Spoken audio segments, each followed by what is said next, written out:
So what we'd like to do today is introduce you to Abakkus Mutual Fund and walk you through our investment framework and philosophy. We'll also be talking about our first NFO, which is the Abakkus Flexi Cap Scheme.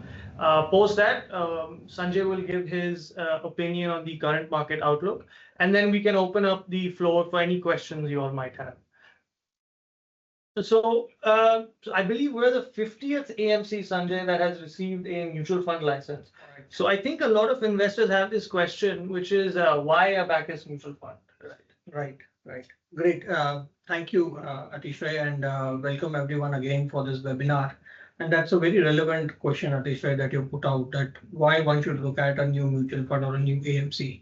So very simply, if you look at us as a 50th AMC, you may probably not be that excited, but what we also want to highlight is that while we are a young AMC, we bring decades of experience with us. So if you look at the foundation of Abakkus, it was done by Mr. Sunil Singhania, who has played a pivotal role in the journey of mutual fund industry from the early 2000s to 2016-17.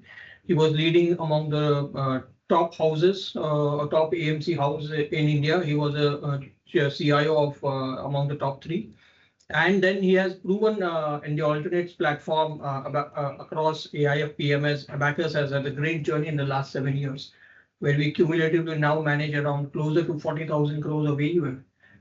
So that's one part. The second, if you look at the team at Abakkus Mutual Fund, most of the leadership role, we have people who have 15 to 30 years of experience. If you look at the CEO, the head of investments, if you look at the CISO, if you look at the CEO and all other KMPs, they have around 15 to 30 years of relevant work experience across various fund houses. We have people from Nippon, we have people from Aditya Birla, people who have worked at White Oak, Motilal Oswal, PGIM, ICICI Pru, and you name it. So we have the relevant experience that comes along with which is required for a mutual fund business. And also our board of directors. If you look at our board of directors at the AMC and at the trustee level, they are stalwarts in the financial industries, having experience across banks, across AMCs, in functions such as investment, risk management in particular. So we believe that we have been able to bring in the right team to be able to justify and win the trust of our investors. Second, at Abakkus, we have only one line of business, and which is investment management. So we remain very focused in our work, and we take pride in what we bring to the table for our investors. Third, when we look at investing, we strongly believe that is what is required in an active fund management, rather than being allocators across benchmarks or across stocks indices. So that's what we bring to the table, and not to forget, we believe we have a very time-tested investment framework and risk management framework, which we hope to give more glimpse to our audience today. So if we just move to the investment philosophy and framework now, where this is very critical, because this will be core to us, and it will be core to all the products that come across from the mutual fund platform. So to begin with, I'll give you a glimpse about the investment philosophy. First and foremost, Abakkus investment philosophy have 6 core principles that we follow. First, we position ourselves as alpha generators. What I mean by that is that when we invest with an endeavor to generate alpha over benchmark indices rather than just allocating within the benchmark. And for this, we try to identify companies where we believe the growth expectation would be better than market averages. Or we look at fundamentally underpriced stocks which have good medium-term growth prospects. So in a way, we are trying to look at beating the markets by looking at growth as a key driver over here. Second, we are totally fundamentally driven. We do not go by numbers, we do not go by hypes or market presentations, and we follow numbers to the core. Our entire thought process is about bottom-up research ideas focused on annual reports, balance sheets, cash flows, and that's where we do day in and day out, as we strongly believe that returns are finally linked to numbers. Third, we put a lot of emphasis on risk-reward equation for each investment idea. So we believe the return expectation should be commensurate to the risk that we are undertaking for any investment idea. Very simply put, we would summarize it in a simple sentence that a great company or a brand or a stock doesn't not necessarily mean a great investment idea if the price that you're paying upfront is very high. So that's the third part of our philosophy. Fourth, we want to be very agile and flexible. We want to adapt ourselves to changing investment landscape, to the market condition. We do not want to be put ourselves into a frame that we are a particular set of investors. We will look at each investment ideas on its own merit. Fifth, we would be patient investors. That is, we normally follow a buy and hold strategy, but at the same time, we would like to have portfolios which are adjusted to market conditions. And sixth point on the investment philosophy is that we are happy to be contrarians. That is, we are very happy to be among the first investors or the early investors or the only investors in some of the investment ideas. We believe market realizes potential over a period of time, and that's where we're able to generate that extra return. So this framework, if we take it forward, we have a very unique beats investment framework to support our thought process. I'll just try to highlight a few aspects on that. This is very particularly unique for Abakkus investment part. When we look at needs, we define it as management, M for management, E for earnings, the second E for events and trend, T for timing, and S for structural. Now, it is also very interesting to understand how the MEETS framework came into being. MEETS is a result of all the learnings of the investment team over the past years, especially ones where there have been mistakes or where we have not got the outcome, right? So this in a way helps us in risk management also, because we are trying to avoid those mistakes being repeated. So I'll just delve down a bit on each of these aspects, right? So when we look at the MEETS framework, we begin with management. We are very keen to understand the capabilities of management, the ability to scale up businesses. And for that, we focus a lot on the capital allocation and capital distribution policies followed by the management. And one of the quantitative measures to identify that is a return on equity. We are comfortable with managements where they have around 14-15% ROE generated on fresh capex. The second part of the MEETS framework is the earnings, or the E stands for earnings, where we not only look at the reported earnings, but the quality of earnings and the earnings across cycle. Again, here at a quantitative number, we look at companies who can able to deliver 14-15% earnings growth, or who can double their earnings in a period of 4 years or 4.5 years. So that's the focus area when we look at earnings. The second E within the MEETS framework stands for events and trends.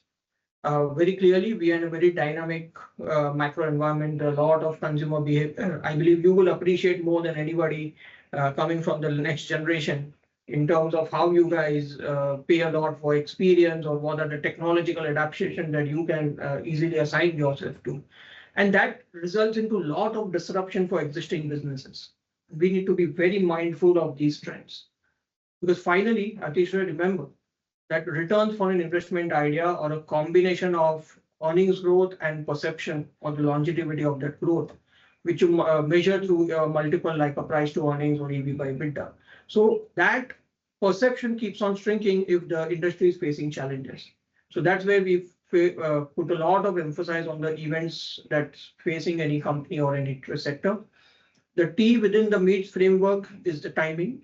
Obviously, it's very difficult to time the market. And we also believe that markets do follow a process of mean reversion across sectors and cycles. So you have to be very mindful. Again, we go back to our investment philosophy that one needs to be very mindful of what price you're paying, because a great company doesn't necessarily mean a great investment idea. And the last part of the MEETS framework is the structural part, and equally important. As we see new trends coming in, it is important to look at the opportunity size over a period of time, trying to measure the full potential of those sectors, upcoming themes, and to identify winners. So that is why it is very important to highlight the structural part, and that's where we'll focus a lot of our efforts. So that gives you a glimpse about our investment philosophy and a unique MEETS framework. Yeah, yeah, that's interesting, Sanjay. And as a research analyst, I can attest to the fact that actually having this framework really helps compartmentalize our thoughts and keep our analysis succinct and crisp. Perfect. I think that leads me to the next part of our presentation. If you look at this entire philosophy and framework, it will help us in our 5D investment process, which is to discover, delve, develop, detail, and deliver.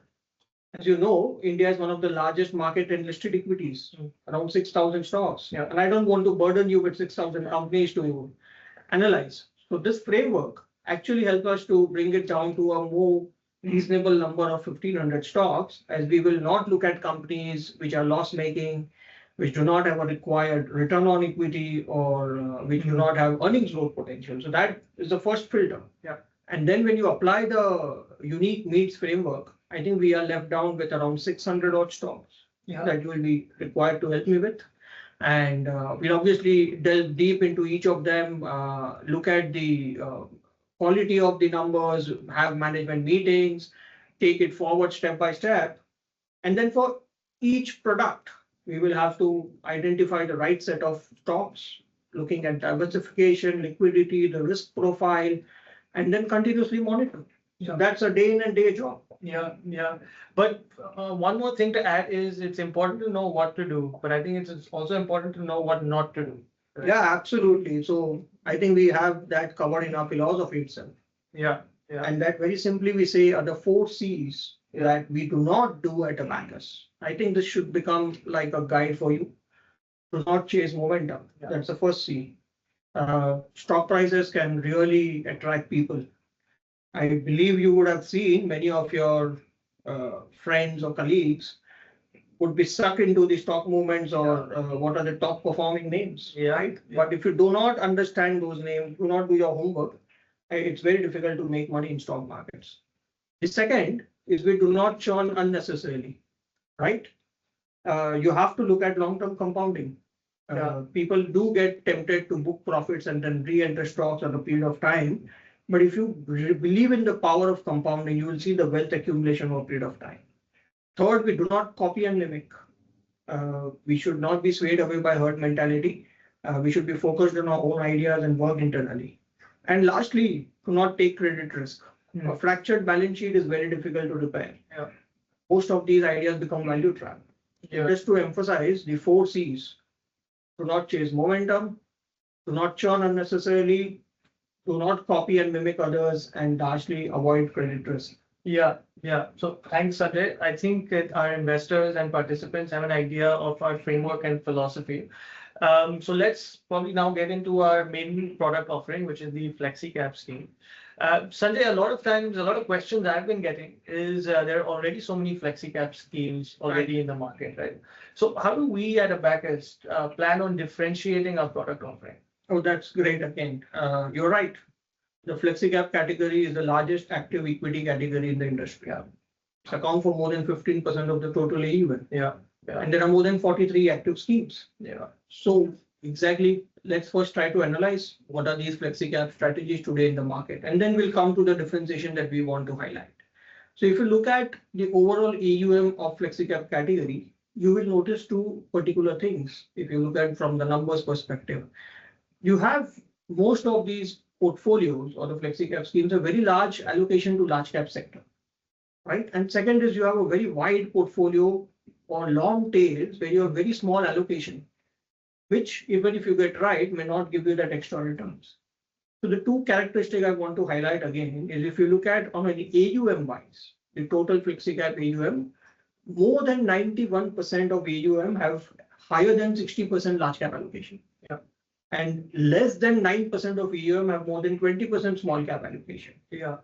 And if you drill down more onto the top 10, if you look at by AUM wise, within the bracket of say 25 to 50,000 crore AUM schemes, 50 to 75,000, 75 to 1 lakh, and more than 1 lakh, that numbers are more startling. Yeah.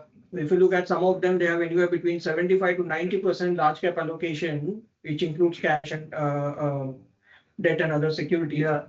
And the kind of security number of securities is also very large. Right.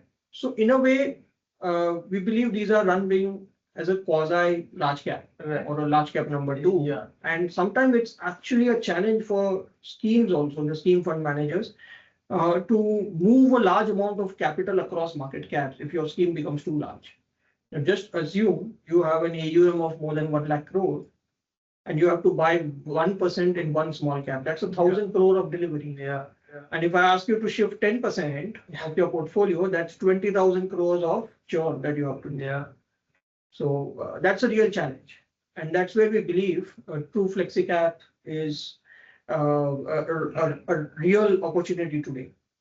Also, if you think about it, Flexi Cap probably is a very right product when you're looking at long-term investing and compounding to meet your financial goals. Some of your important financial goals, like maybe for you looking at next level of educational experience outside of India, or you're looking at your goals about retirement. I mean, you should be thinking about it right from today. If you look at Flexi Cap, it gives you the opportunity to diversify across market cap and sectors and align your portfolios to the market conditions. In a way, it reduces volatility and probably sets you up for long-term compounding. So I think in a way, when we also decided about the first product on equity side, we thought Flexi Cap is a right all-weather product for our investors for long-term capital appreciation. Right. So now coming to our product, where do we want to position ourselves? Given that I've given you the context, Yeah.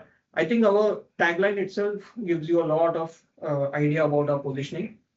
First and foremost, we want to highlight the agility that the product brings to the table. The regulator has allowed you to look at allocation across market caps without any limitation and align the portfolio to market conditions. Right. So that's the agility part. Right. And discipline is what we at Abakkus would bring to the table by putting our investment philosophy and framework, which we believe our investors would have appreciated by now. And then this we believe will be the final outcome is investing with conviction, and that's where you position yourself as alpha generators. Yeah. So I think that's we want to highlight. We opened this NFO today itself, this along with liquid, and the liquid is open till 10th, while we have the Abakkus Flexi Cap open till 22nd. Yeah. Sanjay, if you could just touch base upon some of the key features of the Flexi Cap. Sure. So I gave you the context of what the Flexi Cap products are there in the market and how we see the opportunity. And it is very important to also highlight how we want to position ourselves. So very simplistically, if I have to say, we would try to provide investors with an option to look at a Flexi Cap, which actually has the flexibility to align with market condition, to have a right balance and a diversified portfolio across market cap and sectors. At the same time, have high conviction ideas which are clearly visible. And more importantly, we will also put in a right risk management framework. Because you should appreciate that investors in a mutual fund platform are very large, and some of them have small earnings coming every month. So it is very important to manage volatility. So I'll try to detail out few part of our portfolio construct. As I said, our portfolio will have a good balance of leaders in the segments, that is the large caps, and we'll have potential winners across mid and small cap. If you look at today's market condition, while Nifty is making new highs or the bank Nifty is making new highs, but you see the broader market still giving you a lot of opportunities. So that is where we believe in today's market condition, our portfolio would have around 40 to 50% large cap. That would give you stability and flexibility and liquidity to the portfolio, and the rest will be across mid and small caps, all again through our investment philosophy and framework, that is a bottom-up research. Second, we would have significant allocation to high conviction ideas. We will not have very long tails of 0.25 or 0.5% weightages.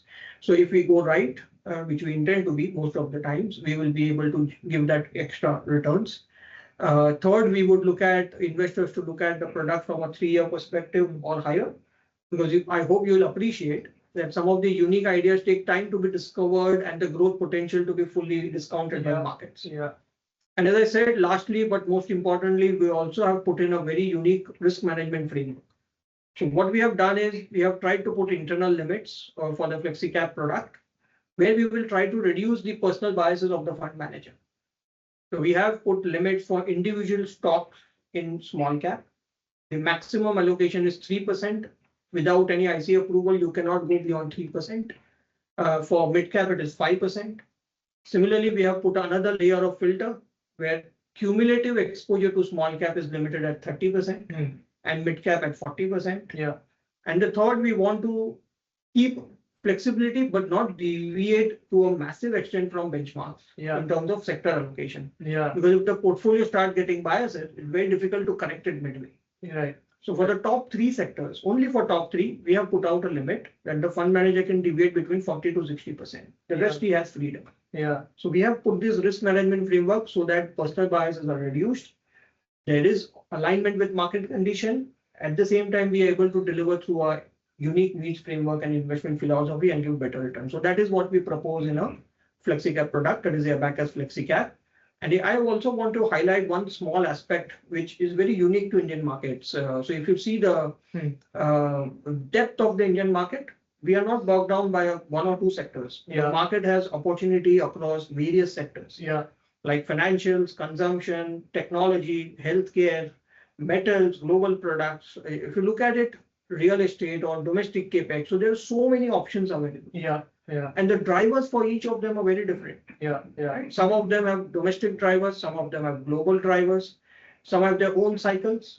And therefore, there is some correlation or lower correlation across sectors when you look at it from return perspective. So if you look at the last 12-year returns across various subsegments of market, you'll see there is good opportunity to diversify. So the areas which are marked in green or kind of yellows, which provide you diversification across sectors. So in Abakkus Flexi Cap, we'll be mindful of this opportunity and capitalize on it so that we are able to reduce the volatility. So I think, I hope the participants got an understanding of what we are trying to offer. So Sanjay, I think there's a lot of noise in the market about what is happening in the economy. Even today, the markets were down a fair bit, right? So if you could just perhaps speak to our investors and participants about your views on the current market outlook. Right. I think first and foremost, we should not be too short term in our view, and we should not be actually influenced by day-to-day movement. Obviously, you need to monitor your portfolio, but you need to give time to mature and look at it from a long-term perspective. Having said that, it is very important to look at our markets from the last 15-month point of view. At an aggregate level, we are probably at the same level of the last highs we had in September 2024. And at that point of time, probably there were little excesses in the market. There was euphoria around the new government with a very high mandate, third mandate. And at the same time, we saw some macro challenges, both at domestic and global level, which led to slowdown in growth. And being fundamental to the core, we believe that is what drives returns. So if you have a situation where markets were a bit euphoric, and at the same time, earnings growth started slowing down to single digit, I hope you realize in the last 5 quarters, broader Nifty PAT growth is anywhere between 2 to 5%. So in that context, we started became expensive. There were obviously domestic challenges of slower spending by government. You had challenges on global level in terms of currency movements. Your various wars which impacted profitability for companies because of supply chain issues. And not to forget the tariff issues. I mean, it's been more than 10 months now that we are being penalized with among the highest tariffs. These finally have an impact on certain segments of market in terms of the growth, in terms of the outlook to do capex, and also a recurring impact on the people who are employed there in terms of their ability to look at more spendings. So all these factors have resulted that markets have consolidated, and you also had impact of outflow from foreign investors in terms of secondary market.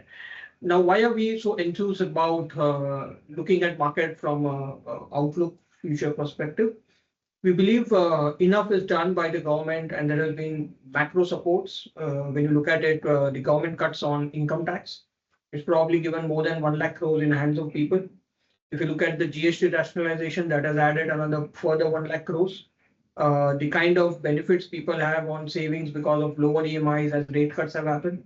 So there is a lot of spending power which has come in, or purchasing power which has come in for consumers.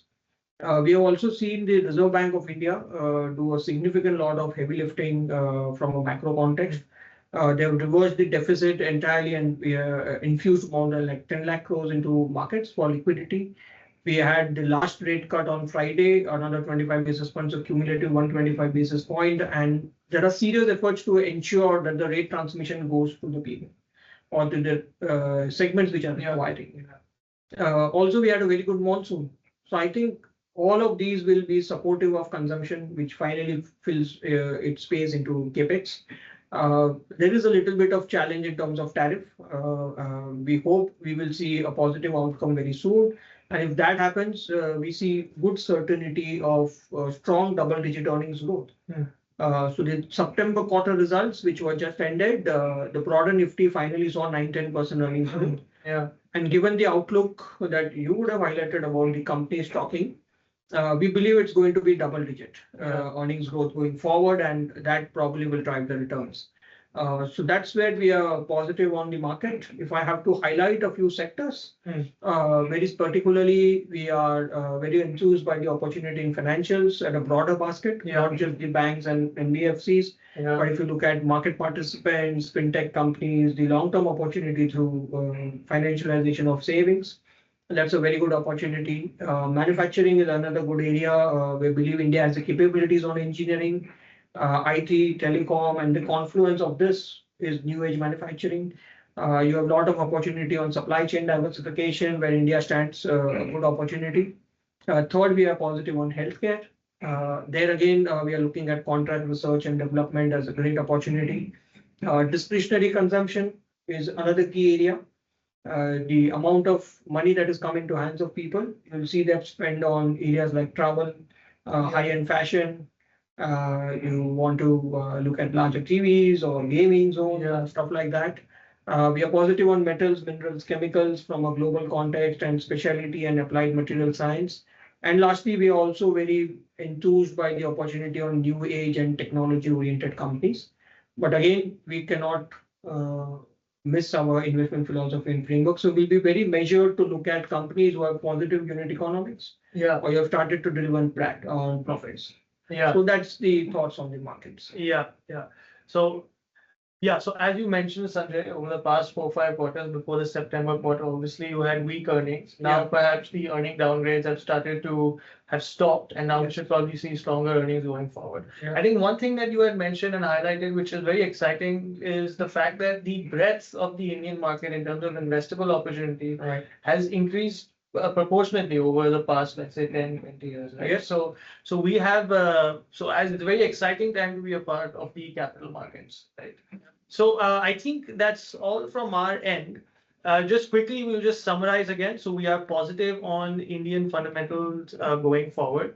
We are excited for our Flexi Cap offering, right? We are aiming to provide flexibility across to adjust across market caps and provide lower volatility to our investors. And yes, we're excited. These are our first 2 offerings, and onwards and upwards from here. Great. Right. So what we'll do is we'll take a couple of questions from the participants if they have any. We'll just give it a minute for some of the questions to come in, and then.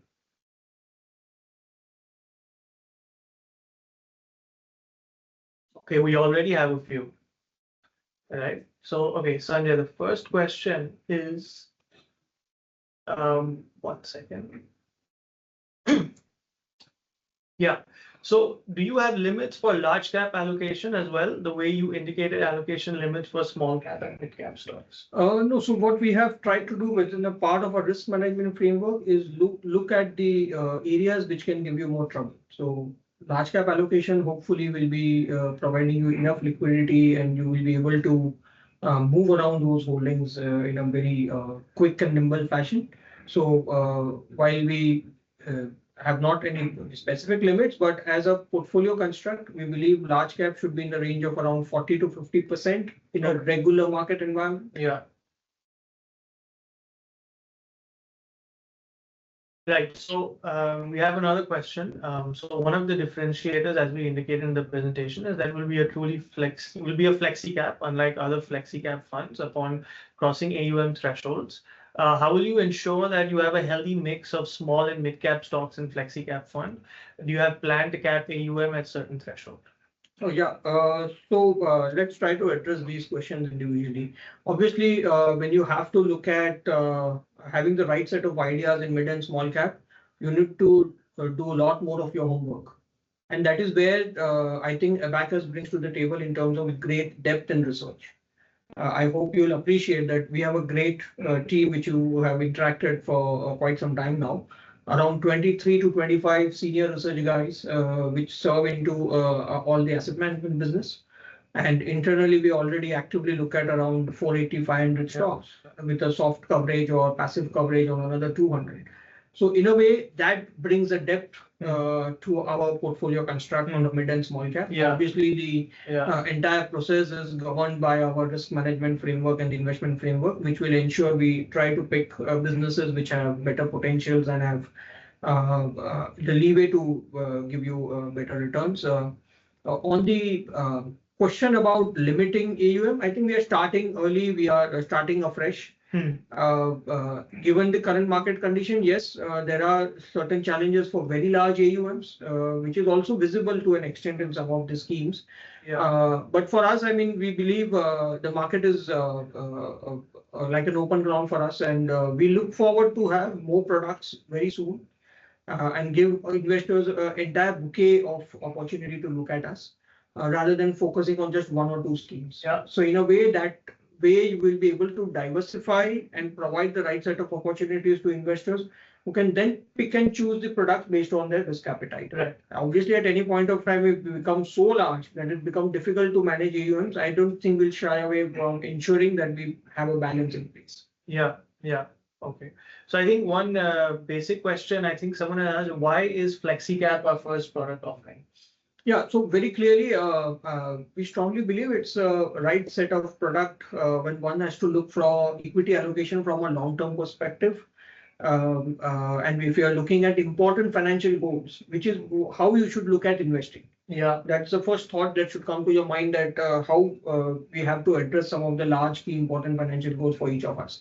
And why Flexi Cap is because in our mind, it very clearly provides you the opportunity to look at stocks across market caps in a more market aligned way, rather than having your own set of regulatory limits about where you have to invest. So that's one. Second, it also similarly provides a good diversification across sectors and market caps. So in a way, it will help you to reduce volatility. And if you're participating, if you're being in the market for a long period of time with the right product, we strongly believe this will give you long-term compounding. So it's a right set of products for all weather kind of investing, and that's why we thought to bring in the Flexi Cap. Right. So another one is, what would make you not invest in a stock, even if it is fundamentally strong? So if it if it ticks marks almost all the part of our investment philosophy and framework, I see very little reason why we should not be investing in those stocks. Obviously, there will be one aspect of putting that stock into the portfolio as a part of a structure, right? Yeah. So suppose you are being able to identify investment ideas just dedicated to one sector, then it will be difficult to incorporate everybody, even if they fit into the criteria. Right? We'll have to look at it from a portfolio diversification perspective. So then that will be the consideration. But if a stock fulfills like 100% of our criteria, we will definitely look at it in our portfolio. Will you look at investing abroad as well in the overseas market? Yeah, so our product has the option to look at overseas securities. However, unfortunately today, there is a limit which is being breached. There is a limit given by Reserve Bank of India of how much money can be invested in overseas securities, and at an industry level, we have already breached that limit. I think that is also some of the technical factors why some of the large schemes are unable to allocate or shift resources, because they are able to forego those limits. Right. So unfortunately, we do not have the option today to invest, but our product features definitely build in that feature of looking at investment overseas. Right. Okay. So we have a participant who is an existing investor in the Abakkus AIF and PMS. So he's asking, he or she is asking if we suggest them to go for the mutual fund offering as well. Yeah, so I think it is important to appreciate the differences or important nuances of an alternates platform and a mutual fund platform. So the first and foremost is within alternates in AIF PMS, you have a large capital commitment to come into the schemes. While in a mutual fund, it's a more broader category which is available to all set of investors, irrespective of the capital commitments, right? So that is one. Second, the individual investor has to assess its own risk appetite and the reason for investing. So if you are very clear about gradual investing over a period of time, looking at long-term financial goals, and probably a mutual fund category will help you. Third is PMS and AIF products have very high concentration. If you look at the number of stocks, mostly it is around 20 to 30 stocks. While at Abakkus Flexi Cap in the first product, we likely to have around 45, 50. So that's an additional 20, 25 names, which we are looking to have better risk management. So if you are very happy with more concentrated portfolios, where the risk reward can be very differential versus a little bit more diversified, you can choose your platform. Right. And finally, we believe alternates and mutual fund are actually complementary. It's not like you have to choose either of them, right? So based upon various parameters of your investing, the potential for both this platform exists. Right. Another one, are you open to investing in micro caps and SMEs? If yes, what are the criteria? Yeah, so when I look at our portfolio construct and we look at the options, we are not going to shy away from looking at anything which is within the regulatory domain. So we are allowed to look at all of these investment options. But critically, it has to be part of our investment philosophy framework and also to be fit in within the portfolio construct. That is also very important when you're looking at it. So some of these names could be in our portfolio within the framework that we highlighted about individual small cap stock holding or the cumulative small cap holdings within the portfolio. So if there is opportunities to look at unique ideas and be early on, we'll definitely look at within the regulatory framework and the internal guidelines for risk management. Right? I think that's a very important point you highlighted, that just because an idea is a very good idea, fundamentally very strong, doesn't necessarily mean it would fit a specific portfolio and our risk frameworks. Right. Will you look for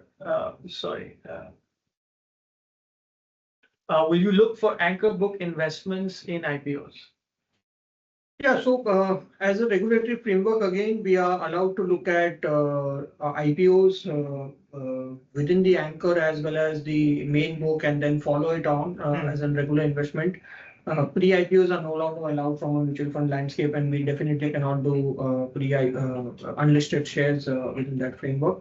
But yes, we are open to look at it, but very critically today, if you look at the supply of paper in the market, you need to be that much more selective. There are companies which have seen frenzies in terms of IPOs and then unable to perform. If you look at the data, probably more than 50% of the recent IPOs have not done well. So you have to be very careful about looking at IPOs in the current environment, and we are very particular about it. We'll be selective. Companies who fulfill our criteria and will be able to bring something on the table in terms of our understanding, we'll be looking at. Another question, will the fund include hedging, say, covered call strategy? So that is also part of our product document or filings that we have done. It is already approved in a product. To be very specific about hedging at the go, I think it will evolve over a period of time.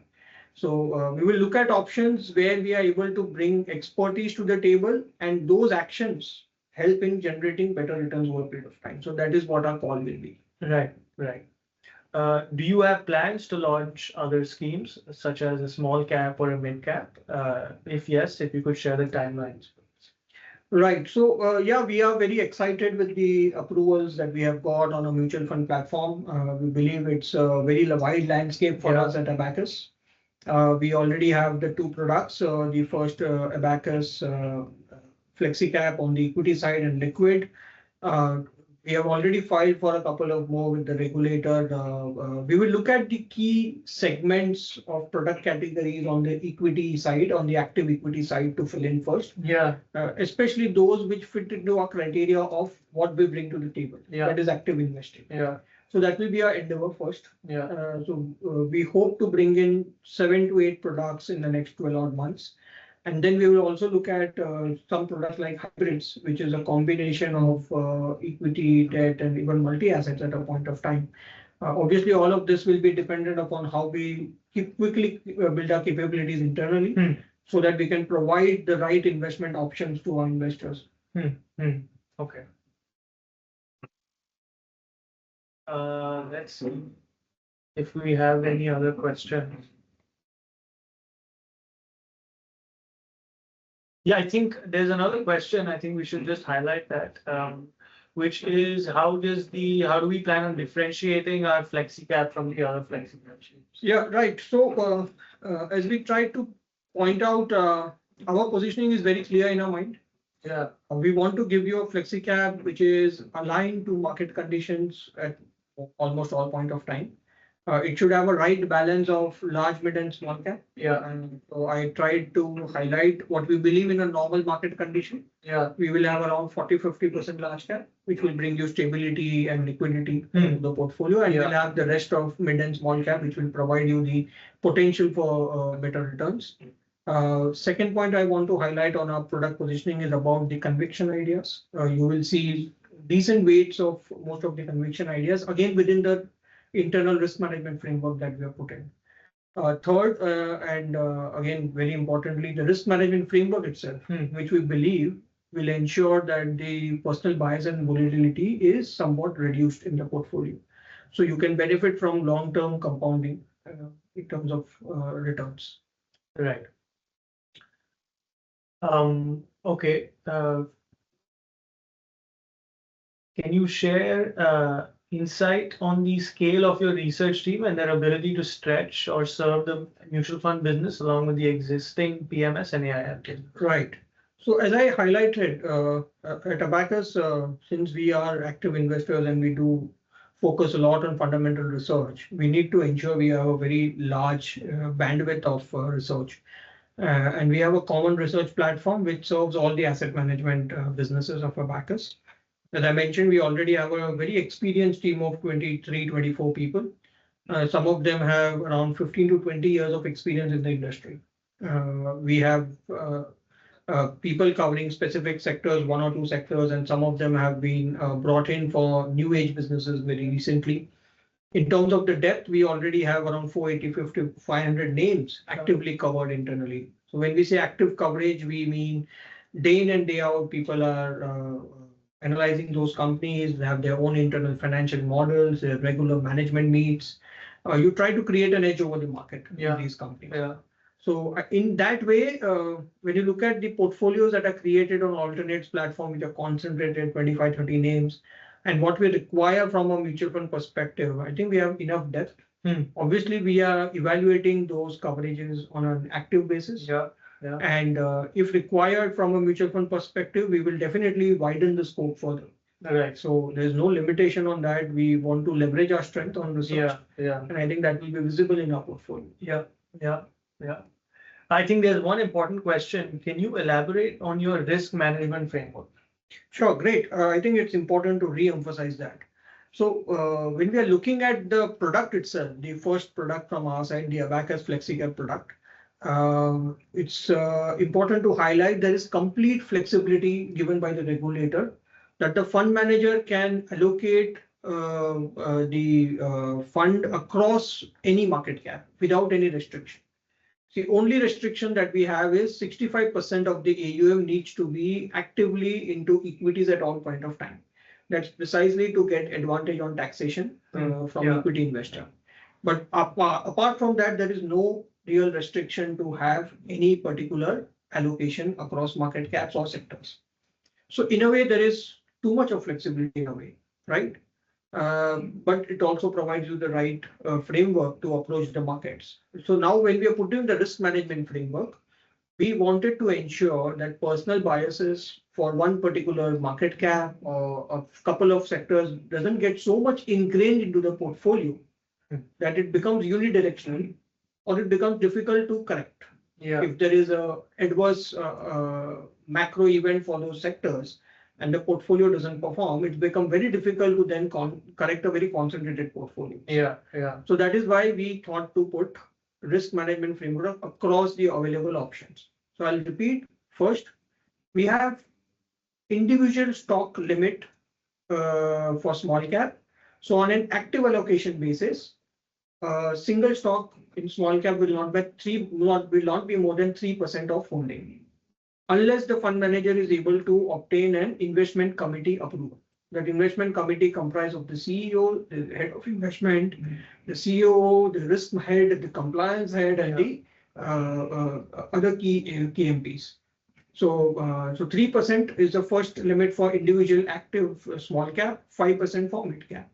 Second layer of risk management that we want to highlight is the cumulative exposure within small cap, mid cap. So the cumulative exposure, this Flexi Cap product, Abakkus Flexi Cap in small cap will be 30%. Beyond 30% of small cap holding, you need an investment committee approval. Similarly for mid cap, 40%. And the third layer we have put in is the deviation that a fund manager can have from the top 3 sectors. Yeah. It's not across all sectors of the market of BSE 500 TRI, but only the top 3 sectors, so that there is some alignment with the market. You just don't give a complete free hand. So the top sector, which is financials, the limit is around 40%. So when you look at the financials weight in the BSE 500, it is around 32% cumulatively. So the fund manager has a leeway to be either 12% higher or 12% lower. Yeah. And the next 2, we have a limit of 50 to 60%. So that's the risk management framework that we have put in place. Yeah. What is your view on the market, keeping a 1 to 3 years horizon, especially in the small and mid caps? Yeah, as I said, overall within on the context of equity market investing, we believe we are seeing an improvement in growth. We are seeing a possible improvement in earnings cycle. And what we have observed is in most markets, growth has a good correlation with returns that you can expect. Yeah. Obviously, the markets have consolidated and the long-term, and it's very closer to long-term averages. So if we believe that equity earnings growth is likely to be around 12 to 15% in that range, yeah, then your return expectation from market should be in a similar range. Yeah. Now, what active management can bring further to the table is probably another 300 to 400 basis points. So that's what we endeavor to do. Yeah. Yeah. If you look at it from a various market cap perspective, we strongly believe today the opportunity in the small cap is much better as compared to mid cap. So when you look at growth and valuations, or if I try to put it in a quantitative framework of price to earnings to growth, that is a PEG ratio. Small cap appears much more favorable than mid cap. Mid cap appears to be a little stretched on valuation, again, because of the nuances of industry of 150 names and too much capital chasing them. And on a broader market or the large cap level, we believe it's a very fair market from a long-term perspective. Yeah. So I think investors should be looking at returns in lines with earnings growth, which should be at 12 to 15%. Yeah, yeah. So I think that works well with the fact that our breadth, we have about 500 active stocks we're covering and 200 passive. So it's very important because our research team is focused on a lot of small cap names. Sure. And we're able to bring those extra ideas. Right. Right. So just on the research team, we have another question. How many research analysts do we have? 23 research team includes dealers and product team. Okay. We can highlight that. No, so when we talk about research, we are highlighting only the capabilities there. Product is a separate function altogether. Yeah. So you can't mix it with the product is a separate team altogether. Yeah. Yeah. So we are talking about the research strength. Again, investment is a different arm altogether. And 2 businesses of Abakkus on the investment side, which is alternates and mutual fund, have separate investment team, which are again mandated to be working independently on a regulatory basis. So that's what we follow to the core. Yeah, right. Right. When you say 30% limit on small cap and 40% limit on mid cap, does it mean max allocation towards this class on a combined basis is 70%? Or is there a threshold on a combined basis as well? No, so when I said about 30% and 40%, it's when you're looking at individually for those small cap exposure and mid cap exposure, it doesn't automatically mean that when you combine the two, it will be 70% at a portfolio basis. Yeah. What we are saying is yes, unless we have an approval on a combined basis, the maximum the portfolio will be having is 70%. So in a way, we are saying that 30% will be minimum in large cap, right? Yeah. That will give you the comfort on stability and liquidity part very easily. I'm not saying that mid cap and small cap are totally illiquid, but some of these names do become illiquid in a very extreme market condition or correction periods, right? So that's what we mean by those limits. We don't mean it's going to be in the portfolio at all point of time. Yeah, yeah. So I think we'll take one last question, which is some AMCs take cash calls, even your PMS does. Would you be open for this in your mutual fund as well? Oh yeah, again a good question. So we believe that investors provide us money to invest, and we should be doing justice to it. So we are not going to be very active on cash calls. In fact, within the framework of product management internal framework, we have put an outer limit of 10%. So if your portfolio has anywhere about 10% cash, you need to justify to the investment committee. So we don't want to take cash call. We believe we are here to invest investors' money they have given to us. If they had to take massive cash call, they can do it themselves. Right. We want to put those investment to right use in the market and look at long-term compounding, which helps them to meet their financial goals. Okay, okay, great. I think that was the last question for this webinar. So again, thank you so much to the participants for joining, and thank you, Sanjay, for your time. I hope you found this this session quite helpful. And if you have any other questions, you can reach out to, you can check our website, and I think there are the credentials and the contact details of the people you can contact if you have any questions. And I hope this webinar provided insights into our product. Thank you once again. Thank you, Atish. Thank you. Wonderful. Mutual fund investments are subject to market risks. Read all scheme-related documents carefully.